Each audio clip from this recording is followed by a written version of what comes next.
Der Ball, Jimenez!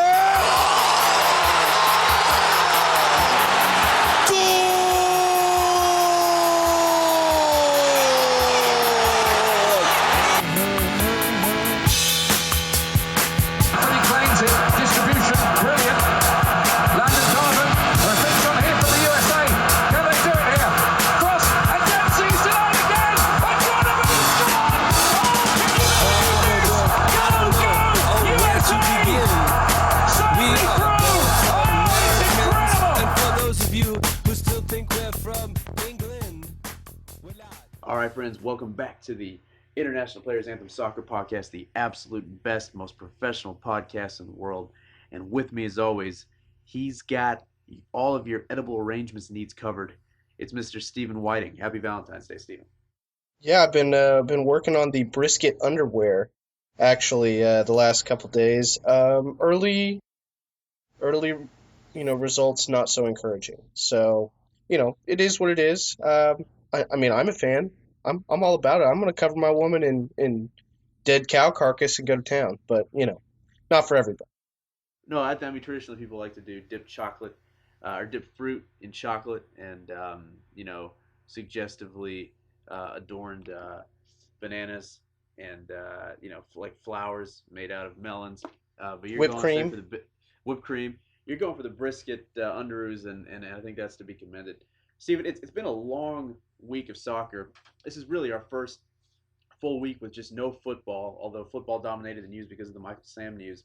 A lot of tournaments, big midweek Premier League action, a lot to get to. But as always, we like to start with what we have in our own backyard with North America. Big news for the U.S. men's national team. Their schedule starting to come together in terms of their World Cup friendlies. Some fun stuff on the plate, Steven. Yeah, so we've got Ukraine. Everybody's known about Ukraine. That's coming up March 5th. That'll be over in the Ukraine. And that'll be your best chance if you're wanting to see what our World Cup roster will actually look like. That's probably going to be the last, A-team varsity level type match where we turn out the stars and all that. Then in April we've got the tilt with Mexico. Get excited out in Phoenix, out in Glendale, and that'll be on April 2nd, I believe. And that'll be more of your Liga MX, MLS, kind of the teams that we saw play Korea over the last couple of weeks. And then they're still working on some other stuff, one with Nigeria, one with possibly Turkey. So Mexico, though, has also announced its schedule. And Ramon, those games are looking pretty tasty. Yeah, it's a pretty delicious batch. It's all going to come down to the Mexico-Portugal game in May that we sort of teased last week. I think that's going to be just a really massive boost to Mexico's training.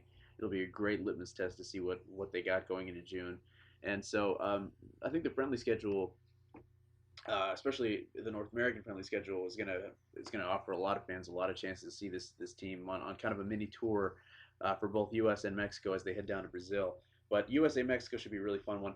Funny story there, the tickets went on sale well before the announcement. So University of Phoenix and Ticketmaster sort of botched that soft opening there. So the tickets went on sale. Just jumped the gun, huh? A couple days before they actually announced it, but that's fine. University of Phoenix Stadium, USA Mexico, side of the home of the Arizona Cardinals, side of a couple of BCS national titles. Really big, beautiful stadium. That's the one where they have the the carpet, the turf can like slide into the field and then it can slide out to the field and get worked on. So it should be great. I'm pretty excited about that one. It should be a lot of fun. And actually, I gotta tell you, Ramon. Yeah. I think when you look at these friendly schedules, I go back and forth and I want to get your opinion on this, but I think Mexico's schedule is much better for a tune-up before the World Cup than, say, the United States. They've got Turkey and Bosnia. Those are the other two teams, and culminating, like you said, with Portugal and Brazil, which even if you only get a half of Cristiano Ronaldo, like you said, is a great litmus test, great way to see where that Mexican team's at. The United States, though, they get Ukraine, who's a solid team and really should have been in the World Cup. And Nigeria is also a World Cup team, but I don't know. I'm just, a lot of these teams that they're going to be playing, they're looking at just kind of coasting in and getting their fringe players in. Maybe the other side of the argument is that you don't want to give away your tactics or your lineup too early. But I think everybody knows what's in store with this U.S. team, and so I think that the biggest issue is going to be chemistry, and I'd like to see us work on that now. Obviously, who knows? It's still a little ways off outside of the Mexico and Ukraine matches, but I'm a little disappointed. Yeah, I don't know that you can really gauge too much of it because the bottom line is that in 2010, Mexico played England in Wembley. They played the Netherlands and they played Italy. They lost to England, they tied the Netherlands, and they beat Italy. It really didn't seem to matter too much in the World Cup. I don't know that this is going to do a whole heck of a lot outside of just sell a bunch of tickets, except for, again, the ability to test your back line, your shaky liability back line against one of the best strikers in the world, Cristiano Ronaldo, even for a half. I think that's going to be a tremendous opportunity for Mexico, and I do expect them to get a lot of that when they play it. I think that game's in Boston. Is that correct, Steven? Yes, it'll be in Boston, Bosnia and Chicago, and Turkey at the Azteca. That'll be fun. That yeah, all those games are good. And then I believe they also play Nigeria in Jacksonville. So Terrific, terrific. Well, we had, like Turkey had that terrific Euro run in 2008 where they got all the way down to the Final Four in the Euro tournament, and they really haven't been on the international soccer stage since, which is a major bummer because the Turks are a fun, great crowd, and international soccer misses them. I think you that's one of those nations where you really feel their absence at the World Cup. This is a World Cup where I don't know that we're missing too many major fan bases in terms of just very distinct fans outside of say Ireland, but no one really expected Ireland to qualify. But the Turks would be great to have in the mix down there. So it'll be nice to have them in town, and we'll see what happens with that. I guess that's a great segue for our World Cup minute. yeah, I think so. All right, Steve, World Cup minute. Brazil has unveiled the world's first fat seats for overweight fans at the World Cup tournament. These are just big blue benches, basically, that have been designated for fat people. Steven, your thoughts? Well, so part of the deal, this was shocking. I sent this story to you earlier this week. We both got a good chuckle out of it, and then I mass texted it to a lot of people. There was laughter all around. Uh, this stems from in Brazil, obesity is classified as a disability and a disease. So here's the deal: if you're overweight, if you eat as much barbecue as I do, whether it be from the loins of a cow or the loins of your woman on Valentine's Day, if you have a doctor's note, you can get in to not only the World Cup but for cheaper. They have subsidized the prices, Ramon, and it is spectacular. I don't know how to feel about it, but basically keep eating, go to the World Cup for cheap while you can, man. Right on. Elsewhere, Miguel Herrera talking today about his star player Chicharito Hernandez and his discomfort and disdain for Manchester United. He's really only started 3 games under David Moyes this season. He scored twice in those games. He posted an ominous photo on his Instagram, basically saying, "Hey guys, the time to talk about all this is gonna come." And now he's reportedly upset. Miguel Herrera sort of relaying secondhand that basically, yeah, Chicharito's upset with the minutes that he's getting. He's upset with David Moyes. He's upset with the tactics. He's got offers on the table from clubs in Spain, Germany, and Italy. And Chicharito does not intend to be with Manchester United very much longer, except that Manchester United have informed Chicharito that he sort of factors into their long-term plans and that he's not going anywhere. Opportunity to move in the transfer window. There were reports that maybe he'd be moving to Real Madrid. That did not happen.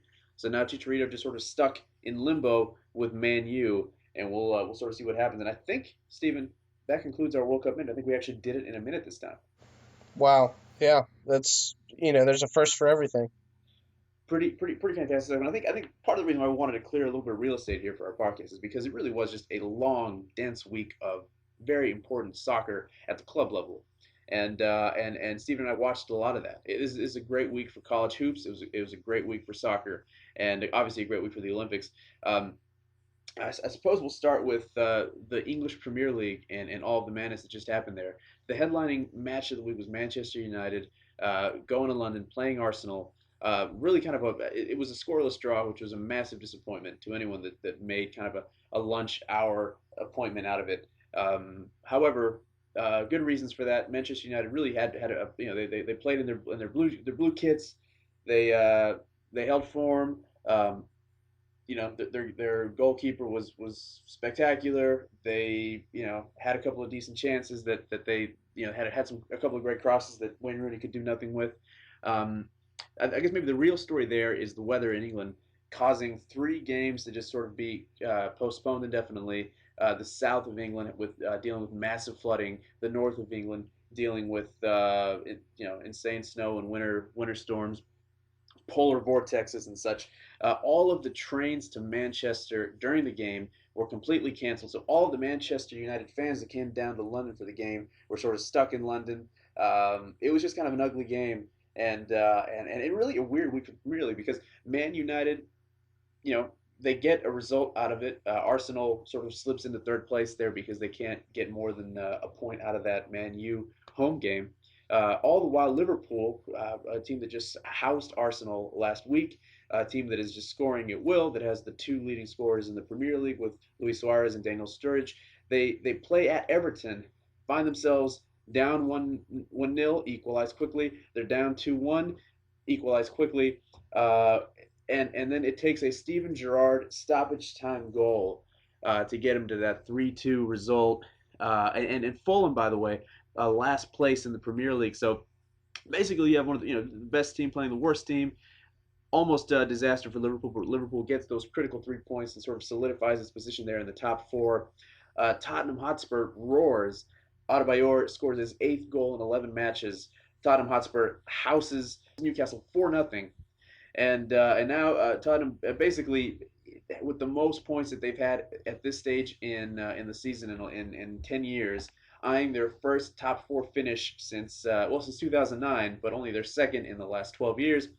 And speaking of the top 4, you have Liverpool, you have Tottenham Hotspur, you have Everton starting to fade, and you have Manchester United with quite a bit of incentive to get to the top 4. Of course, top 4 teams go on to the Champions League. Reason that's so important is that Manchester United stands to lose an estimated £70 million if they don't get to the top 4 in marketing and branding and European play. And it's going to be. I think we're looking at 2 key races, or 3 key races, of course. You got the relegation battle. Because it's so tight from 10th place down to 20th place, and of course the bottom teams get relegated. You have the battle for 4th place between Liverpool, holding serve, looking good right now. Tottenham, a team that's basically has a rough patch in March because they play Chelsea, because they play Arsenal, because they play Liverpool. But April is going to just, I think, have 5 weeks of easy victories where they could really stockpile some points. You have Manchester United that David Moyes said this week, no, we're going for a top 4 finish. We're kind of all in. And so I think it's going to be really a tight race. And then, of course, at the top, Chelsea, Man City, Arsenal. Projections now starting to like Chelsea. Stephen, what do you think?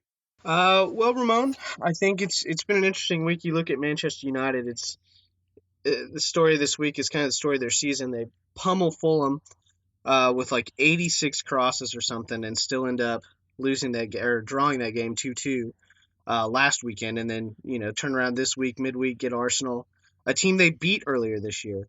They seem to play up when they need to and play down when they shouldn't. I mean, you look at their Champions League; they won their group. They were 1 seed in Champions League draw here in the final 16, which starts next week. Very interesting. Yeah, you're kind of alluding to the Bloomberg Sports did a model this week, and it predicted that Chelsea would finish first by 1 point over Manchester City. Arsenal finishing 3rd, Liverpool 4th. And Ramon, if you could just remind folks, who did we pick to win the league? Well, I think I had Man City, and I think you were the salmon that was the lone salmon swimming upstream there. You like Chelsea from go? Yep. Okay, just patting myself on the back there a little bit, but I think that it's hard to know where we're at in the league with Man City's game against Sunderland getting rained out. Part of the reason that I have not been on the Manchester City train is I just don't know that they're ready to handle a backlog of games. They've been atrocious on the road this year. Um, and now that game looks like it's going to have to be postponed until late in the season. So it's going to be really hard to gauge going forward where everybody's at. You know, Chelsea drew and Arsenal both drew in midweek. Chelsea tying with West Brom there late, 1-1, I believe, on Tuesday. And so Manchester City's going to have that game in hand going forward, and it'll be, you know, it's going to come down, like we've been saying, to the last weeks. I have been picking Liverpool to finish second, and I'm going to stay with that. I have Manchester City falling all the way to fourth, which is probably at this point a little bit of a reach. But with the backlog of games, we've got FA Cup games this weekend, most notably Chelsea versus Manchester City. That's a very big one on Saturday. Just saw those two go head to head. It's just been one of those years, though, in the EPL where you know, you see Chelsea beat Manchester City and then they turn around and draw with West Brom. Or And you know, you see Manchester. real quick sorry to interject. So for folks that just be very clear, you have the Premier League and then you have the FA Cup. The FA Cup is basically the Open. So like basically very small time clubs can compete in the FA Cup, which is a much longer process and it's a much longer road. Like theoretically, me and Steven could start a team and basically compete in the FA Cup, and we would get it eliminated in the very early stages of the competition. And then, of course, as you get toward the knockout stages, which we're in now, it's the the best teams standing and playing, and that's why you have Chelsea and Man City playing this weekend in an unrelated tournament, but a tournament that matters quite a bit. Steven, sorry. Yeah, no. Basically the way to look at it is you've got a league and then you've got a tournament, and that's their tournament. It's a source of national pride in England. Very prestigious, very old competition, over 100 years old. So, yeah, a lot of big games this weekend. And boy, the EPL just keeps it coming. And you know, if you're certainly getting into soccer, this is a good week to join and maybe flip on the tube if the Olympics haven't done it for you. With the Olympics, you know, you can see these games on USA Network. I believe the FA Cup's actually on Fox, but either way, best time to get in is now, I suppose. By now, buy in. Now is the time, right? Um, and I wanted to talk a couple. Well, one last nugget here with the Premier League. Well, Stephen, sorry, let me backtrack just a little bit. I want to get your sort of home stretch predictions here. So you're sticking with Chelsea. Who's going to finish fourth? Who's going to get relegated? I have Chelsea. I have Liverpool second. And the reason I have Liverpool second is because they don't have the extra Champions League games like Arsenal, Chelsea, and Manchester City do. I think Chelsea, I mean, their X factor is Jose Mourinho. He's got Aiden Hazard, Willian, Oscar. They're all playing well now. They're all young. They've all got legs. Um, I just like Chelsea to win that out. Now, relegation, it's kind of a flip a coin. The easy answer would have been Fulham for sure. Uh, Earlier this week, and then they go and get, you know, they play well, and I don't know. I still like Fulham to go. Probably Norwich, I think. And that third team, who, you know, I gotta admit, I don't know who the third team's going to be. And I think there's something like 6 points separating the last 10 teams. So that's going to go down all the way to last week. You know, you can make a case for 3 or 4 teams. Every time you find a team you want to say is going down, they seem to put it together and win a couple games. So, well, I'll say Fulham and Norwich for now, but I don't know. I can't think of anybody else off the top of my head that I think is a guarantee. So, um, Well, and speaking of relegation, this is a solid transition here.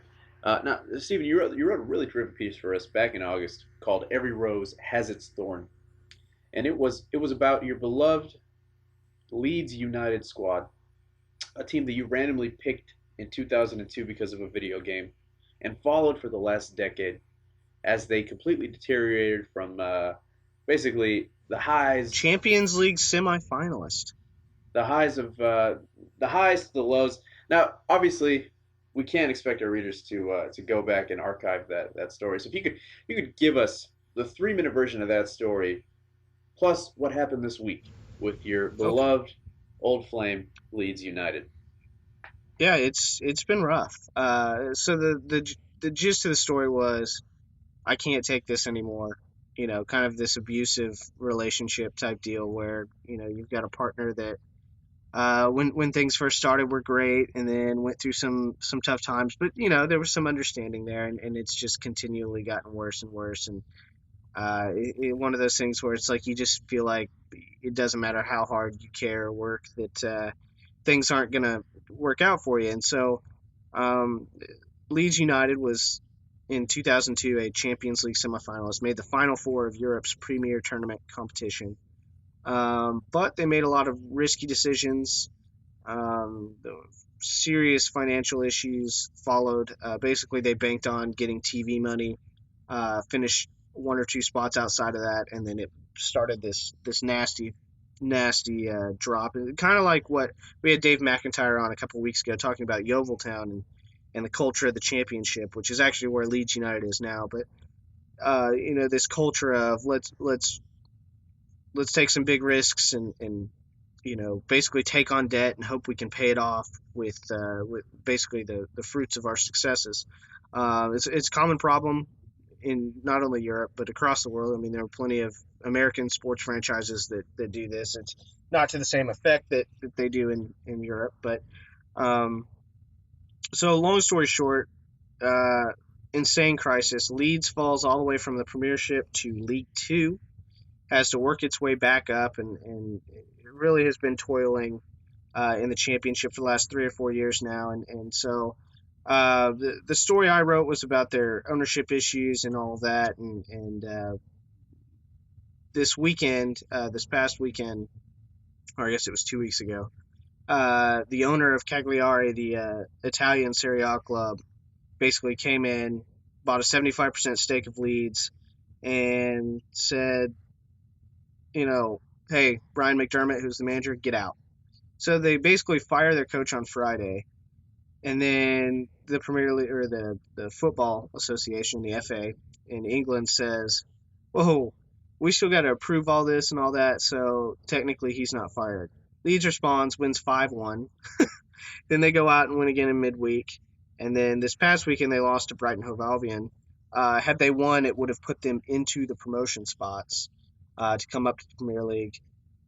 Which has kind of been a similar theme for Leeds. They've missed out on coming to the Premier League a couple times over the last couple years. It's that team that seems to get hot and do well in mid-season and then tail off at the end of the year when it's important. And so the thing with the owner, I think his name's Avellino, for the guy that's trying to purchase Leeds. He's got a couple fraud convictions. Actually lives in Miami. He's Italian, but operates out of Miami now, and he's just kind of an unsavory guy. He's fired something like 35 managers since taking over Cagliari in 1992. So um, uh, it's pretty much Leeds is kind of the Oakland Raiders of the Premier League, a team that in the 70s and 80s uh, was really good. Even in the early 2000s, was challenging for championships, and just severe mismanagement. Can't ever seem to get it right, and that's I guess that's the Cliff Notes version. It's much more in depth than that, but I don't want to drone on too long about something. So just if nothing else, Google Leeds United, and there will be plenty of information for you. Stephen, my heart breaks for you because fandom, you know, part of your hook for your columns this season was, hey, I'm the Bachelor. I'm going to find myself a team, but it's hard. It's hard when you already have a soulmate. So I wish you the best of luck going forward. And speaking of romance, fun story. It's Valentine's Day week, so you get all these quirky bullshit human interest stories that come out in the press. Uh, one of the British tabloids had this. They basically interviewed something like 2,000 single men on a dating site about their ideal woman. And in English, here's what Englishmen like. Englishmen like it sort of compared a bunch of starlets that were British and I had never heard of. But basically, the Englishmen, their ideal woman, she has brown hair. an Irish accent, presumably is white, is 5'5", and roots for Manchester United. Hey, Am I I'll right? say this. I'll say this. If she roots for Manchester United, she's a keeper because any girl that can take that kind of abuse this season is a keeper. I'll just leave it at that. See, I think the what that really tells us is that men want someone that is basically subservient to their uh, inherent team bias. And so basically, Manchester United is the most popular team. Well, of course, they want someone that roots for Manchester United, which I think is interesting. You know, like I'm a Cowboys fan to a fault, and my wife is very sympathetic, but she's a Patriots fan, and I quite enjoy that sort of like very real clash. The only time that this is like the Cowboys play the Patriots in Foxborough in the fall of 2011, and the Cowboys won. They had a lead. Tony Romo had a lead, and then of course Tom Brady comes and he drives and he scores, and I think they win like 20-17 or something like that, 20-16. Um, and that was a really rough week, right? We were both upset. Cowboys have if the Cowboys had won that game, they would have eventually finished 9-7, won the NFC East, gone to the playoffs. Instead, the Giants win the NFC East. The Giants go to the playoffs. The Giants go to the Super Bowl, play her Patriots, and win. So really, that game cost us both in the long term. But point is, um, that was unpleasant. But I still appreciate that she has her convictions and her beliefs, and I think it would be more fun to if I'm a Tottenham fan, date an Arsenal fan. I don't know why everybody's got to be on the same tribe when we're talking about sports. It strikes me as kind of like men want. Oh, that's the other thing is in the same story. Men want someone that was like a nanny or a nurse or like a school teacher. Sure, very very appealing professions. A lot of nourishment, a lot of care. The other kind of weird thing is that like for men, like their ideal woman had to get along with their, as the British call it, their mum, right? Also kind of weird. I don't really understand why that's such a. I mean, it's important to have family harmony, but I don't understand why that's a deal breaker. It speaks to maybe some kind of like subconscious Oedipus thing that the dude's got going on. Certainly not limited to Britain, um, but a weird survey, a telling survey, and I guess people really like Manchester United. Yeah, we'll leave it at that. I think that there's your Valentine's beat for the day. There's your Valentine's Day beat with Ramon Ramirez, Stephen, and Cupid. All right, moving on.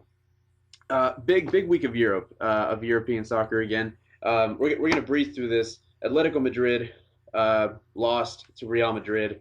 We had this whole thing about that rivalry, but basically it's like an incredibly fun rivalry. And the next time it comes around, and it will come around later this season because that table's still going on, and Atletico Madrid, Real Madrid, and Barcelona at the top of the La Liga standings. But basically, Atletico Madrid is the left-wing people's team. Real Madrid is the team of the fascist government, the propaganda team, the team that had Pavarotti sing at their centennial, while Atletico Madrid's centennial involved a big paella cookout where the players ate too much and then lost the game a couple hours later because they were too full on paella.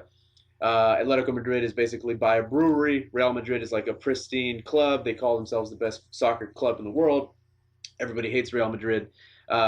It's a weird rivalry because it's not really a rivalry. I mean, the real rivalry in Spain is Barcelona and Real Madrid because it's competitive. But Atletico and Real have quite a bit of history. So I think we called it last week because Steve and I we were chatting about this offline. I think you called it Oklahoma State, which is fair. You know, Oklahoma being the big powerhouse, Oklahoma State being kind of a team that's started for the sake of being competitive, a team that sort of had to swindle its way into competitiveness or after World War II. So that happened. Real won handily, and now of course Real is going to play Barcelona in the final of the Copa del Rey, which is whatever Like I'm going to watch. It'll be a great game.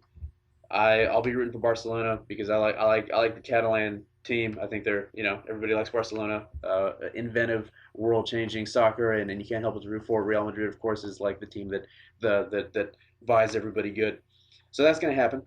Serie A had its semis, and I guess more importantly, sort of just jumping across the pond here really quickly. South America, Copa Libertadores kicked off, which is again the kind of the March Madness of club soccer in the sense that it's a big tournament. It involves clubs from all over South America and Mexico.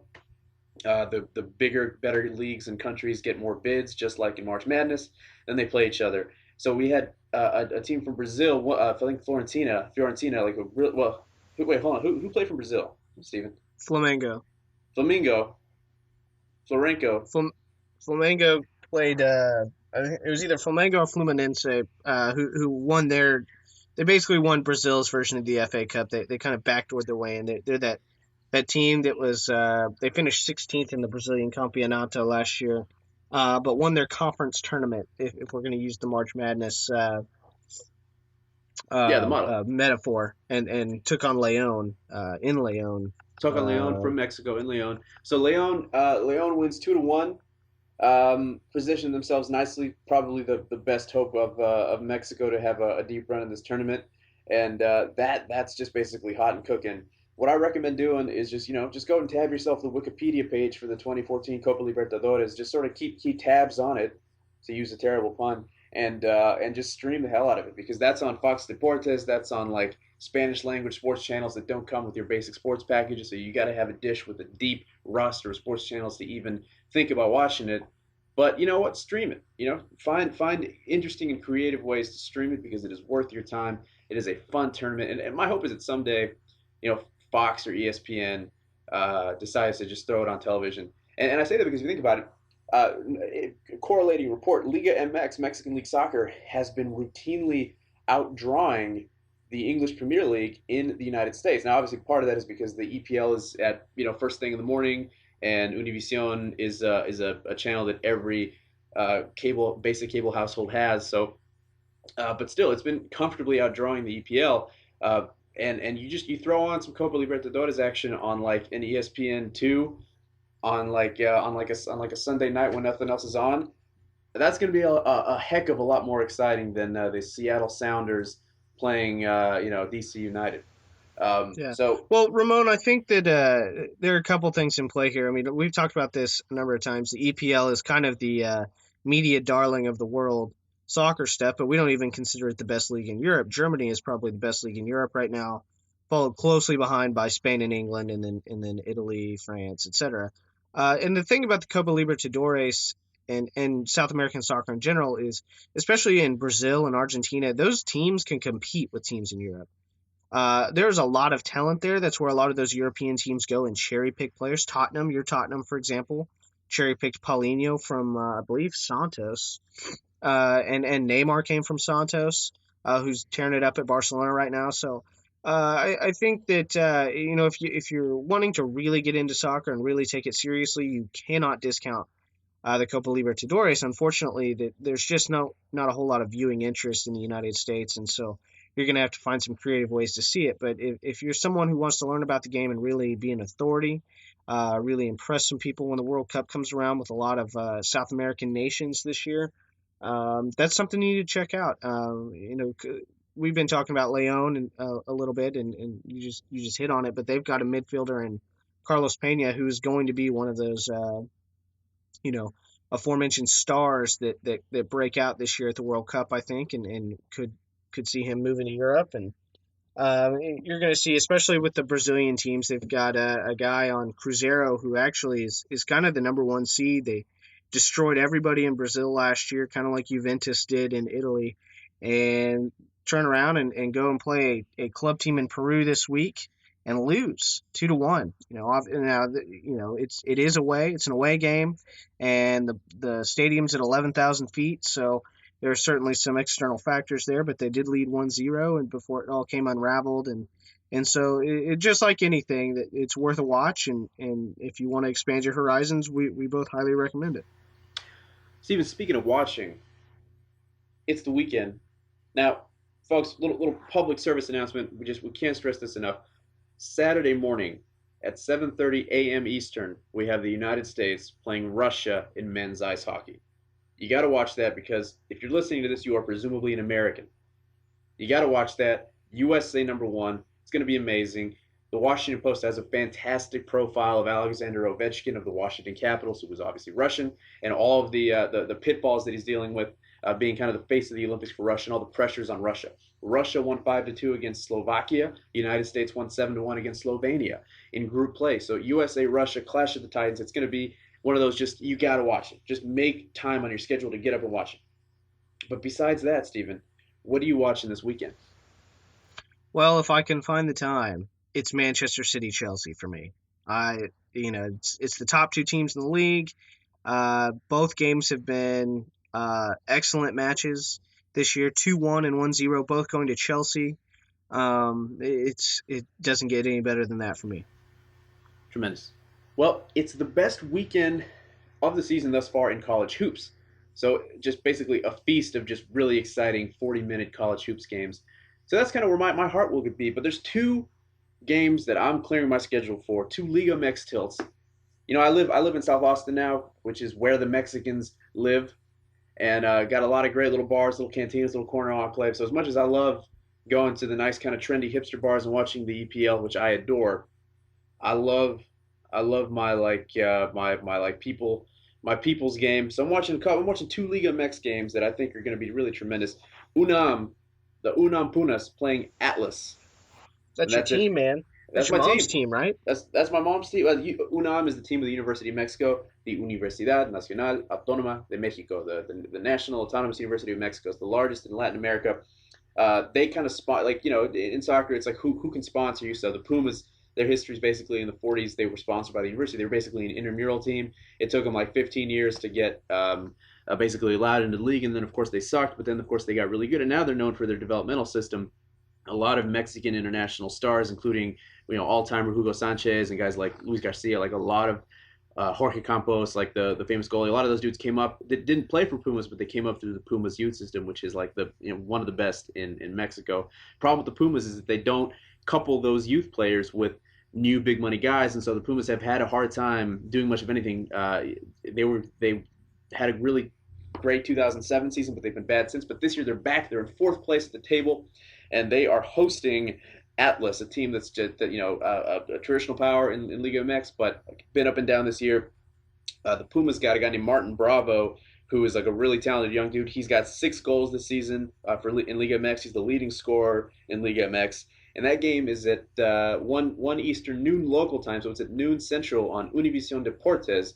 It's going to be a fun one. It's just a classic home game for the Pumas because they like to play their games, at the high altitude, the Mile High Stadium kind of thing at their Estadio Olímpico, 60,000 people. Should be a really good one. Great crowd, great atmosphere. So I'm going to watch that on Saturday. And then on Sunday or Saturday, I didn't write down which was which, but you can Google it. We got perennial power Cruz Azul taking on perennial overachiever Puebla at home. That game is at 6 Eastern, and it's on Univision. It's the Liga MX game of the week on Univision. So again, any basic cable household can watch that. It's going to be a sweet one. Cruz Azul, of course, just like filled with national dudes. They're kind of led by Pablo Barrera on the wing. Jesus Corona is like their keeper, who's the national team keeper. And then a guy that was instrumental in Mexico's gold medal win in 2012, a guy named Marco Fabian, that kind of petered out with Guadalajara these last couple seasons. He's now on Cruz Azul. He's been wrecking shop. He's probably going to get back to the national team. Really excited to see Fabian play, and that's what I'm watching this weekend. And Steve, with I that, think Cruz Azul is going to just run away with Liga MX Apertura here this season. I think they're just going to blow out everybody. They've been fantastic thus far. I kind of agree. Of course, Miguel Herrera left America to focus on the national team, so America's been struggling. There have been some resurgent teams, specifically Guadalajara and UNAM, kind of like back to prominence, but Cruz Azul is on another level. Now, here's the thing about Cruz Azul. Cruz Azul has lost an unprecedented 7 straight championship games going back to the early 90s. So they are due, and this better be their very season. Buffalo Bills of them. Very, very Buffalo Bills, but at Buffalo Bills times 2, 7 straight championship games, including the heartbreaker last May in the title game where they were, basically they were winning. A buddy of mine that roots for Cruz Azul was at the stadium. He had to leave for work, so he left the stadium. Everybody kind of congratulated him in the 80th minute. Hey man, congratulations, you did it. This is great. He leaves the stadium, gets to the cab. America scores 2 goals, wins in penalties, and Cruz Azul is that kind of cursed team. But you're right. Right now they have just They are the overwhelming favorite to win this league, and the league finalizes in May. So strap in for the home stretch. It's going to be a lot of fun. And with that, it's time for our red cards of the week. It's nasty as a rat bait from the back. It's wicked. It's malicious. It's verging on criminal. I mean, it's one of those that a red card is really not enough. That's right, Ramon. Our red cards of the week. I'm going to lead off this week. We've got a story out of Iran that, maybe I should yellow card, but I'm going to go ahead and go straight red. 4 players from the Iranian women's national team, 7 players in total from the professional league in Iran, were banned a day or two ago for being men. Yes. I can hear your shock, Ramon. It's a little bit murky. Here's the issue. In Iran, it is legal to get a sex change. That was an edict brought down in 1979 by their ruler then. And so I think the details are a little murky. Obviously, this is a very sensational story, even judging by your reaction, and I had the same when I read it this morning. It seems like these were men who either had sexual development issues or had not completed the full, gender change. It's a complicated issue in Iran, much like anywhere else. The sort of thing is against Sharia law, but it is permitted by national law. And the caveat was they could be let back in as soon as they finish medical treatment. But there's my red card of the week. 4 national team women's players, 7 total professional league players out of Iran banned for actually being men. Ramon. This is something that happened. I think it was a story. There was a similar story with UFC fighting, where there was a couple of female fighters that had previously been men, and it stirred up it was in some ways more evolved than the Michael Sam debate, because it wasn't about whether or not they compete. It wasn't about whether or not they should be allowed. It was about whether or not it was fair, because men, scientifically are just generally, they have bigger bones and bigger muscles, and is it fair for someone that was a man to basically fight women that are bodybuilders, right? And so it becomes one of those really, really it just becomes one of those really complicated issues that ultimately you want to be progressive, and you want to say it doesn't matter, be who you are, identify as you are, and play. But people are going to get upset, and then especially in a country like Iran that is so religious. Although, again, people say the same thing about the United States. People say that we're the religious country. So I've never been to Iran. I've got 3 Iranian friends that are wonderful people. And I'm not really sure how to take it, but that's just a huge story. My red card of the week is I got 2 red cards. One red card goes to ESPN host Colin Cowherd. He said this week, talking about the Michael Sam thing, that it wouldn't be, it would be a much bigger deal in a baseball locker room.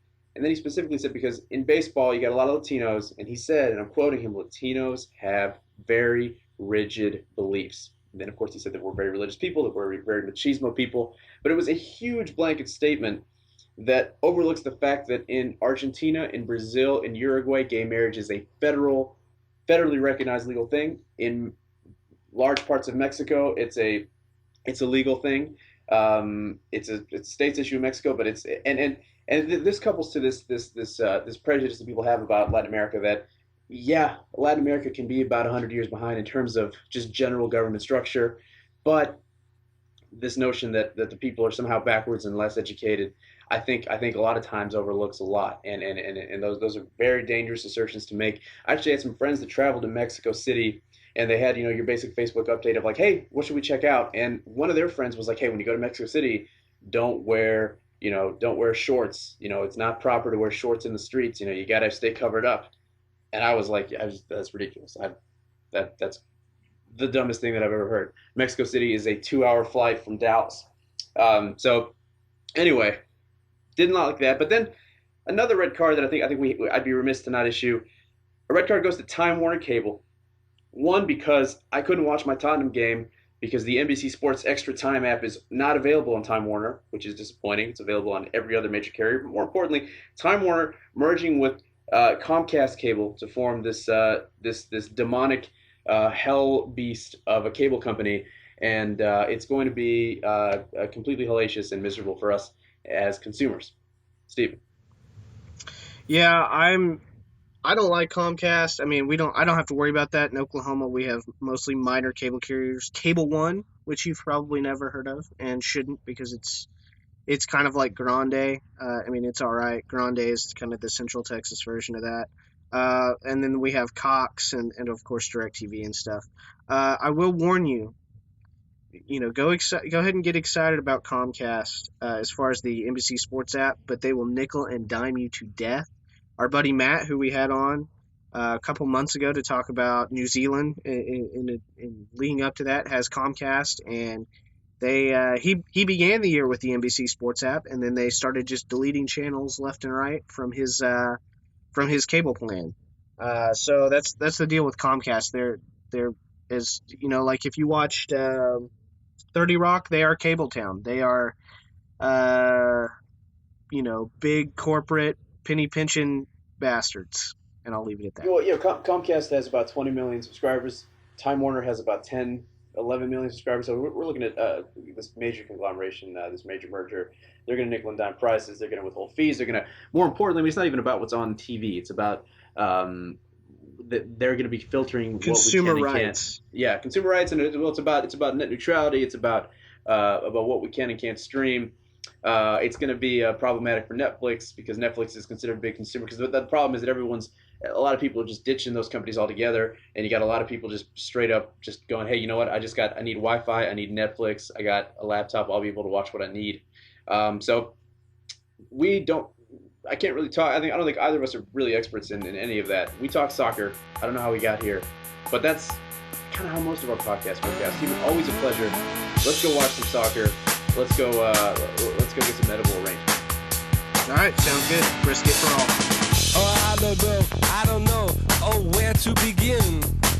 We are North Americans, and for those of you who still think we're from England, we're not, no. We've been on planes and on trains till we think we might die. Far from North America, where the buildings are old, and you might have lots of mimes.